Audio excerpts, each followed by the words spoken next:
नमस्कार दोस्तों, आज हम सुनेंगे अकबर और बीरबल की मशहूर कहानियां सीख और मनोरंजन के साथ। बीरबल की खोज, सर्च ऑफ बीरबल। एक बार बादशाह अकबर बीरबल की किसी बात पर बहुत क्रोधित हुए। बीरबल को बहुत लज्जा महसूस हुई और वह बिना किसी को बताए शहर से कहीं चला गया। बाद में अकबर को अपनी गलती का एहसास हुआ। उन्होंने अपने सेवकों को उसे खोजने के लिए भेजा, किंतु वह न मिला। अकबर के दिमाग में एक विचार आया। उन्हें विश्वास था कि यह योजना बीरबल को खोज निकालेगी। उन्होंने अपने मंत्रियों से सब राजाओं को निमंत्रण पत्र भेजने को कहा। निमंत्रण पत्र में लिखा था, जो आदमी आधी धूप और आधी छांव में मेरे पास आएगा, मैं उस व्यक्ति को मुहर मांगा इनाम दूंगा। किसी भी राजा की ओर से जवाब नहीं आया। कोई भी निमंत्रण पत्र का आशय न समझ सका। उन्होंने इसे बड़ा उलझा हुआ पाया। कुछ दिनों बाद दूसरे राज्य से एक व्यक्ति एक पत्र लेकर और एक खाट सिर पर रखकर राजमहल में पहुंचा। पत्र में लिखा था, यह लो बादशाह, यह आदमी आधी धूप और आधी छांव में है और आप इस गरीब आदमी को इनाम दे सकते हो। जब अकबर ने पत्र पढ़वाया तो वह उसी क्षण समझ गए कि यह उत्तर बीरबल ही दे सकता है और वह इस व्यक्ति के पास ठहरा हुआ है। अकबर उस व्यक्ति के घर गया जहां पर बीरबल ठहरा हुआ था। बीरबल बादशाह की भावनाओं को ठेस नहीं पहुंचाना चाहता था, इसलिए वह उनके साथ वापस आ गया। असली मालिक कौन? बीरबल की प्रसिद्धि चारों ओर फैल चुकी थी। लोग उसके पास सलाह लेने आते थे। वह एक न्याय करने वाले के रूप में प्रसिद्ध हो गया था। त्रिपुरा के राजा चंद्रवर्मा ने बीरबल के संबंध में बहुत कुछ सुना था। उसकी बीरबल से मिलने की इच्छा हुई। राजा चंद्रवर्मा ने एक व्यापारी का वेश धारण किया और अपने घोड़े पर बैठकर आगरा रवाना हुआ। जैसे ही वह आगरा पहुंचने वाला था, चंद्रवर्मा ने एक कमजोर व्यक्ति को लड़खड़ाकर चलते देखा। यह देखकर राजा को दया आ गई। वह घोड़े से उतरा और उसको बैठने को कहा। राजा आगे बैठा और वह व्यक्ति, जिसका नाम रवि शर्मा था, उसके पीछे। जब वे आगरा पहुंचे तो चंद्रवर्मा ने रवि शर्मा से घोड़े से उतरने को कहा। अब राजा के आश्चर्य का ठिकाना न रहा जब रवि शर्मा ने ये कहा कि घोड़ा तो उसका है और उसने उतरने से मना कर दिया। जब उनकी यह नोकझोंक चल रही थी तभी वहां कुछ व्यक्ति इकट्ठा हो गए। जब वे उनका फैसला न कर सके तो उन्होंने दोनों को बीरबल के पास जाने का सुझाव दिया। चंद्रवर्मा सहर्ष तैयार हो गया, क्योंकि वह बीरबल से मिलना ही चाहता था। जब बीरबल ने दोनों की बात सुन ली तो बीरबल ने कहा, मुझे एक दिन का समय चाहिए और यह घोड़ा मेरे पास छोड़ जाओ। वे बीरबल के घर से चल दिए। बीरबल ने एक नौकर को उनका घोड़ा लेकर उनके पीछे भेजा और यह निर्देश दिया कि घोड़े को स्वतंत्र छोड़ देना और देखना कि घोड़ा दोनों में से किस व्यक्ति के पीछे जाता है। कुछ समय पश्चात नौकर घोड़ा लेकर वापस लौटा और उसने बताया कि घोड़ा चंद्रवर्मा के पीछे गया था। अगले दिन चंद्रवर्मा और रवि शर्मा का बीरबल के घर स्वागत हुआ। उसने नौकर से कहा, घोड़े के असली स्वामी को हमारे अस्तबल से अपना घोड़ा लेने दो। अस्तबल में पहुंचकर रवि शर्मा ठगासा रहा गया, क्योंकि वहां एक रंग और एक कद के सैकड़ों घोड़े थे। जबकि चंद्रवर्मा सीधा अपने घोड़े के पास गया और उसे खोलकर पुचकारने लगा। घोड़े ने मालिक को पहचान लिया और प्रसन्नता से हिनहिनाने लगा। रवि शर्मा बीरबल के पैरों में पड़ गया और क्षमा मांगने लगा। राजा चंद्रवर्मा बड़ा प्रसन्न हुआ। जैसा उसने बीरबल के संबंध में सुना था, उसने उसे ऐसा ही पाया। अभी भी व्यापारी के वेश में ही उसने बीरबल को धन्यवाद दिया और जैसे ही वह चलने लगा बीरबल ने विनम्रतापूर्वक कहा, महाराज, मैं आशा करता हूं कि आप हमारे सम्मानित मेहमान बनेंगे। बीरबल जान चुका था कि वह राजा चंद्रवर्मा है। चंद्रवर्मा ने आश्चर्यचकित होकर पूछा, आपने मुझे कैसे पहचाना? बीरबल बोला, जैसे ही हमारे राज्य में कोई अजनबी व्यक्ति प्रवेश करता है तो जासूस हमें समाचार दे देते हैं। राजा ने उत्सुक होकर पूछा, अच्छा, यह बताओ कि तुम्हें घोड़े के वास्तविक स्वामी का कैसे पता चला? बीरबल ने राजा को पूरी घटना बता दी और कहा, एक घोड़ा अपने स्वामी के पीछे ही जाएगा और वास्तविक स्वामी ही अपने घोड़े को कहीं भी पहचान सकता है। राजा चंद्रवर्मा बीरबल की समझबूझ से अत्यंत प्रभावित हुआ। उसने बीरबल की प्रशंसा की और उनको बहुत से उपहार दिए। अकबर बीरबल की कहानी, ऊंट की गर्दन टेढ़ी क्यों? एक अवसर पर बादशाह अकबर बीरबल की हाजिर जवाबी से खुश होकर उन्हें जागीर देने का वायदा कर बैठे। वायदा तो कर लिया पर जागीर देने की बात भूल गए। राजकाज की ऐसी व्यस्तता रही कि काफी समय बीत गया, तब भी बादशाह को अपना वायदा याद न आया। बीरबल प्रतीक्षा में थे कि कोई उचित अवसर हाथ लगे तो बादशाह को उनके वायदे की बात याद दिलाई जाए। ऐसा अवसर उस दिन हाथ आ गया जब बादशाह बीरबल के साथ सुबह सुबह घोड़े पर सवारी करके हवाखोरी को निकले। काफी आगे निकल जाने के बाद अचानक बादशाह को एक ऊंट नजर आया जो अपनी गर्दन उठाए अपनी राह चला जा रहा था। बादशाह ने मजाक में बीरबल से पूछा लिया, ऊंट की गर्दन टेढ़ी क्यों? बीरबल ने झट कहा, जहां पनाह इसने भी कभी किसी को जागीर देने का वायदा किया होगा और अब नजरें बचाए गर्दन टेढ़ी किए घूम रहा है। बादशाह को अपने वायदे की बात याद आई।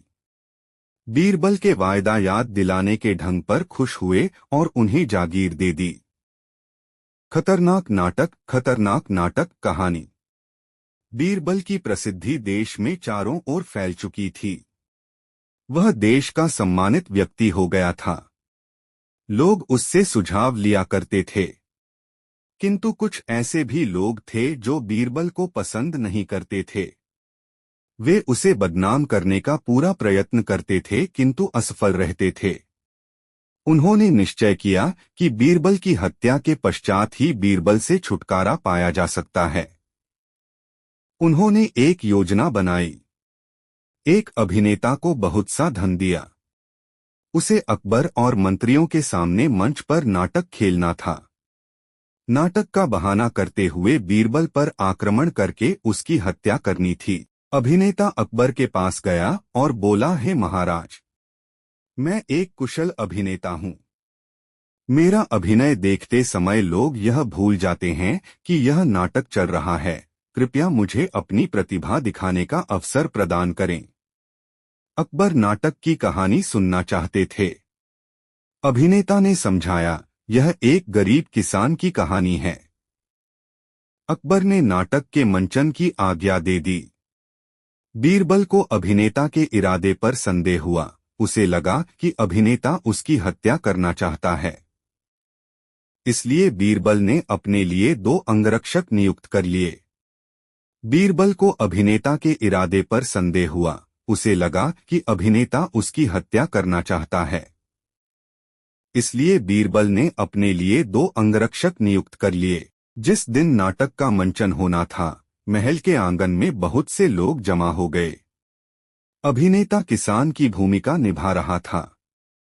वो जीवन की समस्याओं से उकता चुका था। उसके घर में न खाने को था न पीने को। उसके जानवर भूख और प्यास से मर रहे थे। वह राजा के पास मदद मांगने आता है, लेकिन राजा के सिपाहियों ने उसे राजा से मिलने नहीं दिया। क्रोधित, निराश और उदास होकर वह अपने हाथ में एक बड़ा सा चाकू ले लेता है और गुस्से में बीरबल की ओर तानकर उसके पीछे जाता है। बीरबल के अंगरक्षक उसे बचा लेते हैं। अकबर बादशाह सब दर्शकों सहित अभिनेता से बड़ा प्रभावित होते हैं। अभिनेता को इनाम दिया जाता है।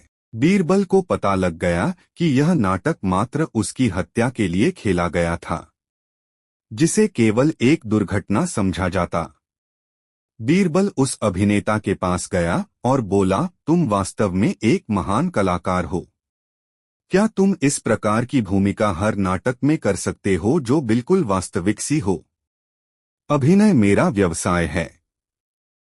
मैं अपने जीवन को प्रत्येक भूमिका में रख सकता हूँ। अभिनेता ने जवाब दिया। बीरबल मुस्कराया और बोला, तब मेरे पास एक कहानी है जिसे कोई भी तुमसे बेहतर अभिनय में नहीं ढाल सकता। मैं चाहता हूँ कि तुम उस नाटक का मंचन करो। यह कहानी एक ऐसे व्यक्ति के संबंध में है जो अपनी पत्नी से अत्यधिक प्रेम करता है। अचानक उसकी पत्नी एक अज्ञात बीमारी से मर जाती है। उस औरत का पति इतना दुखी हो जाता है कि वह उसकी चिता में कूद पड़ता है और इस प्रकार वह अपनी पत्नी के प्रेम को दर्शाता है। अकबर को भी यह कहानी बहुत पसंद आई और कहा, इस प्रकार के नाटक हमें अवश्य करने चाहिए। हम ऐसी घटनाएं तो बहुत देख चुके हैं जिसमें पत्नी अपने पति की मृत शरीर की चिता पर कूद पड़ती है, किंतु हमारी इस कहानी में पति अपनी पत्नी की मृत्यु के बाद उसकी चिता पर कूद पड़ता है और अपने प्राणों की बलि दे देता है। बीरबल ने सुझाव दिया कि नाटक बाहर प्रस्तुत होना चाहिए। बाहर चिता बनाना आसान भी रहेगा, जिससे नाटक वास्तविक लगे। मृत्यु के पश्चात वह दिन आ गया जब नाटक आरंभ हुआ। अपनी पत्नी की मृत्यु पर अभिनेता रोने लगा। वह इतना रोया कि दर्शकों की आंखों में आंसू भर आए। उसकी पत्नी का मृत शरीर चिता में पड़ा था। अभिनेता ने चिता में आग लगाई। जब उसकी बारी चिता में कूदने की आई कि आग इतनी भयानक हो गई थी कि वह भयभीत हो गया। वो अभिनेता जो किसी भी दृश्य को वास्तविकता की तरह अभिनय करना चाहता था, अब बीरबल के पैरों गिर पड़ा और बोला, कृपया मुझे माफ कर दो। मैं इस दृश्य में अभिनय नहीं कर सकता। जिन लोगों ने बीरबल की हत्या की योजना बनाई थी वह लज्जित हो गए। बीरबल के पास इतनी शक्ति थी कि वह उन्हें पहले भी पकड़ सकता था। इस प्रकार बीरबल ने फिर सिद्ध कर दिया कि किस प्रकार अपनी समझबूझ और बुद्धिमानी से स्थिति को संभाला जा सकता है। बादशाह की अंगूठी। एक बार आगरा में भीषण गर्मी पड़ी। अधिकतर कुएं सूख गए। झीलें और बड़ी नदियां भी सूखने लगीं। अकबर और बीरबल दौरे पर गए। वे एक बड़े गहरे कुएं के पास पहुंचे। अकबर ने उसमें झांक कर देखा, वह सूखा हुआ था। उन्होंने अपनी अंगूठी उतारी और उसे कुएं में फेंक दी। फिर वे बीरबल की ओर मुड़े और बीरबल से पूछा, क्या तुम कुएं में प्रवेश किए बिना अंगूठी को इसमें से निकाल सकते हो? अकबर बीरबल के सामने इस प्रकार की परिस्थितियां पैदा करके उसकी सूझबूझ की परीक्षा लिया करते थे। बीरबल ने जवाब दिया, निकल सकती है, किंतु कुछ समय लगेगा। अकबर बोले, जितना समय चाहो मिल जाएगा। बीरबल ने गाय का कुछ गोबर लिया और उसे कुएं में पड़ी अंगूठी पर डाल दिया। राजा ने बीरबल को ऐसा करते हुए नहीं देखा। गर्मी चली गई और वर्षा का मौसम आया। चारों ओर जल और हरियाली फैल गई। सूखे हुए तालाब और नदियां पानी से भर गए।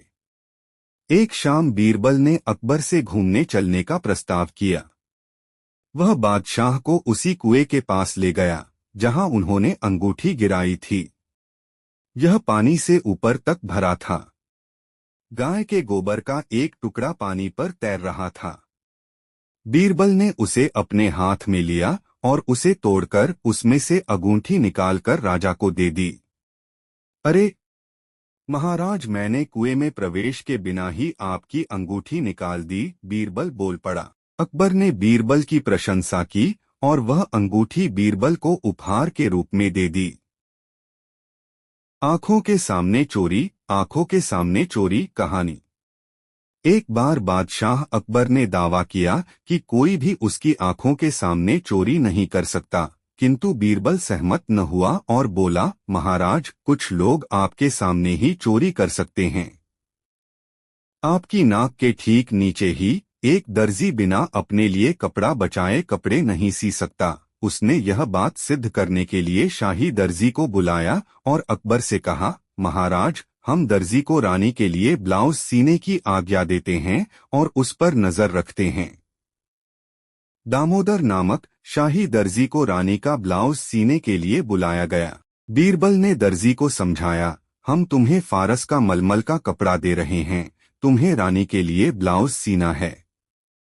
जब तक ब्लाउज नहीं सिल जाता तब तक तुम्हें महल से जाने की अनुमति नहीं है। कपड़े को व्यर्थ में नष्ट नहीं करना है, यह कपड़ा बहुत मूल्यवान है। दर्जी को कमरे में ले जाया गया।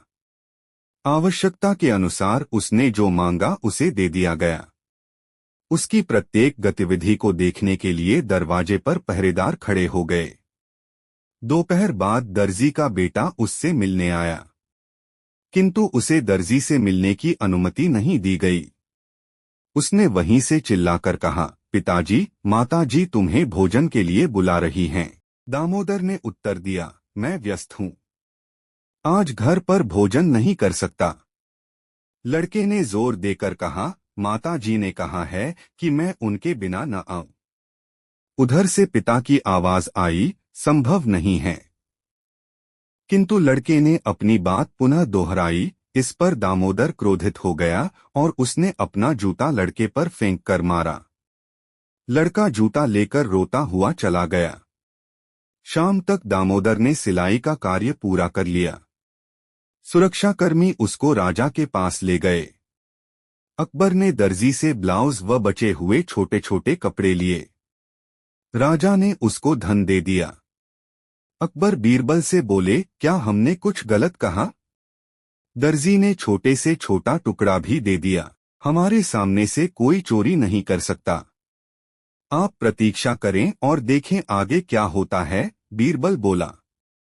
कुछ दिनों बाद रानी की सेवा करने वाली दासी रानी से बोली, मैंने एक औरत को ऐसे ही कपड़े का ब्लाउज जैसा आपके ब्लाउज का है पहने देखा है। यह जानकर रानी को आश्चर्य हुआ। वह अकबर के पास गई और बोली, स्वामी, जब आपने मुझे यह ब्लाउज उपहार दिया था तब आपने कहा था कि इसकी अपनी एक पहचान है और यह फारस से केवल मेरे लिए मंगाया गया है। राजा ने जवाब दिया, यह सच है प्रिय। फिर मेरी दासी ने दूसरी औरत को ऐसा ही ब्लाउज पहने कैसे देख लिया? क्या यह मेरा अपमान नहीं है? दासी को बुलाया गया और उससे पूछा गया कि क्या वह उस औरत को पहचानती है। दासी ने जवाब दिया, वह दामोदर की पत्नी है। अकबर ने सेवक को तुरंत दामोदर को लाने का आदेश दिया। जब वह आया, राजा चीखा, चोर, तुमने उस मलमल के कपड़े का टुकड़ा चुराया।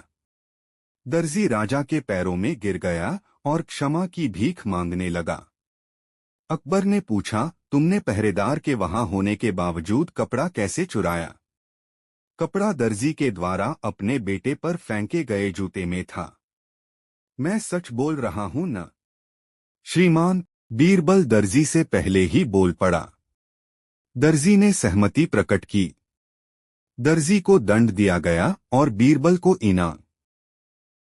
तंबाकू का व्यंग कहानी। बीरबल को एक बहुत बुरा शौक था। वह तंबाकू चबाना पसंद किया करता था। अकबर बीरबल के इस शौक से प्रसन्न नहीं थे। वह बीरबल के इस प्रकार के किसी भी शौक को पसंद नहीं करते थे। एक दिन बादशाह अकबर व बीरबल तंबाकू के खेत के पास से गुजर रहे थे। उन्होंने देखा कि एक गधा उस खेत की ओर आया, किंतु कुछ सूंघकर तुरंत वापस हो गया। अकबर ने कहा, बीरबल, गधा भी तंबाकू पसंद नहीं करता, उसे देखकर वह भी नाक भौं सिकोड़ता है और पीछे हट जाता है। बीरबल समझ गया कि अकबर बीरबल को तंबाकू चबाने की आदत पर व्यंग कर रहा है। बीरबल ने अकबर के शब्दों को तोड़मरोड़ कर जवाब दिया, महाराज, गधा है तभी तंबाकू पसंद नहीं करता। बादशाह ने बीरबल से कहा, मैं तुम्हारे शब्दों के हेरफेर की प्रशंसा करता हूं, परंतु तंबाकू चबाना न केवल बुरी आदत है बल्कि यह स्वास्थ्य के लिए हानिकारक भी है। प्रयत्न करो और इस बुरी आदत को छोड़ दो। अकबर ने आगे कहा, तुम शब्दों का हेरफेर करके सच्चाई से मुंह नहीं मोड़ सकते। अकबर की इस बात को सुनकर बीरबल ने तंबाकू छोड़ने का वादा किया। होशियार बीरबल कहानी। अकबर को पता लगा कि उसके कुछ मंत्री बीरबल के शत्रु बन गए हैं। उन्होंने इस संबंध में कुछ करने का निर्णय लिया। उन्होंने सोचा कि वह उन्हें कुछ काम देगा जिससे यह सिद्ध हो सके कि बीरबल उन सबसे ज्यादा समझदार है। बादशाह ने अपने सभी मंत्रियों को बुलाया और आदेश देते हुए कहा, शहर के बाहर एक काफिला ठहरा हुआ है। मैं ये चाहता हूँ कि तुम सब वहां जाकर उसके बारे में जानकारी इकट्ठा कर मुझे बताओ। आदेश पाकर सब दरबारी व मंत्री बादशाह का हुक्म बजाने निकल पड़े। जब सब दरबारी व मंत्री लौटकर आए तो बीरबल उनके साथ नहीं था। अकबर ने अन्य दरबारियों से पूछा, बताओ वहां कितने व्यापारी हैं? उनमें से एक ने उत्तर दिया, महाराज, लगभग 27। बादशाह ने अगला प्रश्न किया, वे किन किन वस्तुओं का व्यापार कर रहे हैं? महाराज, बहुत सी वस्तुओं का, दूसरे ने जवाब दिया। बादशाह ने कहा, मैं स्पष्ट जवाब चाहता हूं कि कौन कौन सी वस्तुओं का व्यापार करते हैं। उनमें से एक मंत्री ने जवाब दिया, 3 प्रकार की वस्तुएं हैं महाराजा। तीसरे मंत्री ने जवाब दिया, वहां बहुत से व्यापारी हैं, कुछ अनाज व्यापारी, कुछ कपड़ा व्यापारी, एक व्यापारी चमड़ा बेचता है और कुछ तेल व्यापारी हैं। बादशाह ने फिर प्रश्न किया, उनके पशुओं के बारे में तुम क्या जानते हो? क्या उनके पास कोई घोड़ा या ऊंट है? उत्तर मिला, उनके पास घोड़े हैं, पर हमने ऊंट नहीं देखे। तभी बीरबल वापस लौट आया। अकबर उसकी ओर मुड़े और बोले, क्या तुमने काफिले के बारे में कुछ पता लगाया? बीरबल ने जवाब दिया, हाँ महाराज। इतना कहकर बीरबल ने बादशाह को सूचना देनी प्रारंभ कर दी। कुल 22 व्यापारी हैं। 11 कपड़ा व्यापारी, 7 अनाज व्यापारी, जिनमें 4 आटा बेचते हैं, 3 तेल बेचते हैं और 1 का चमड़े का व्यापार है। उनके पास 5 ऊंट हैं, जिसमें 1 का आगे का पैर टूटा हुआ है। उनके पास 25 घोड़े भी हैं। 4 काले सफेद, 10 काले, 3 सफेद हैं तथा बाकी के 8 कत्थई और सफेद हैं। इतनी जानकारी देने के पश्चात बीरबल चुप हो गया। बादशाह अकबर ने पूछा, जानकारी पूरी हो चुकी या कुछ और भी बचा है? बीरबल बोला, महाराज, व्यापारियों ने आपके लिए संदेश भेजा है कि वे यहाँ 10 दिन ठहरेंगे, उसके पश्चात वे चले जाएंगे। अकबर बीरबल से बहुत प्रसन्न हुए। वे मंत्रियों की तरफ मुड़े और बोले, अब तुम जान गए होंगे कि मैं बीरबल पर इतना निर्भर क्यों रहता हूँ। इस प्रकार बीरबल स्वयं को एक बार फिर अन्य दरबारियों से श्रेष्ठ सिद्ध कर चुका था। अकबर की मूंछ, अकबर की मूंछ कहानी। एक बार अकबर ने दरबार में बड़ा अजीब प्रश्न किया, यदि कोई मेरी दाढ़ी खींचे तो मैं उसे क्या दंड दूं? प्रश्न सुनकर सब चौंक गए। इतना दुस्साहस कौन कर सकता है? सभी दरबारियों ने अलग अलग प्रकार के दंड देने को कहा। उसे हाथी के पैरों के नीचे कुचला जाना चाहिए, एक ने कहा। जो ऐसा दुस्साहस करे उसके हाथ काट देने चाहिए, दूसरे ने कहा। किसी अन्य ने कहा, उसे मृत्युदंड दिया जाना चाहिए। अकबर बारी बारी से उनसे पूछते चले गए। सबसे अंत में उन्होंने बीरबल पर दृष्टि डाली, जो अब तक कुछ ना बोला था। बीरबल मुस्कुराया और बोला, महाराज, उसको प्रेम करते हुए उसको खाने को मिठाइयाँ देना। अकबर के सिवा सबको यह सुनकर धक्का लगा। अकबर ने पूछा, तुम क्या कहना चाहते हो? बीरबल ने जवाब दिया, आपके पोती पोतों के सिवा आपकी दाढ़ी खींचने की हिम्मत कौन कर सकता है? अकबर मुस्कुराए और सोचा कि बीरबल कितना बुद्धिमान है। उस शाम अकबर के पोती पोते उनकी गोद में खेल रहे थे। उन्होंने अपने दादा की दाढ़ी खींच ली, तब अकबर ने उन्हें प्यार से मिठाई दी।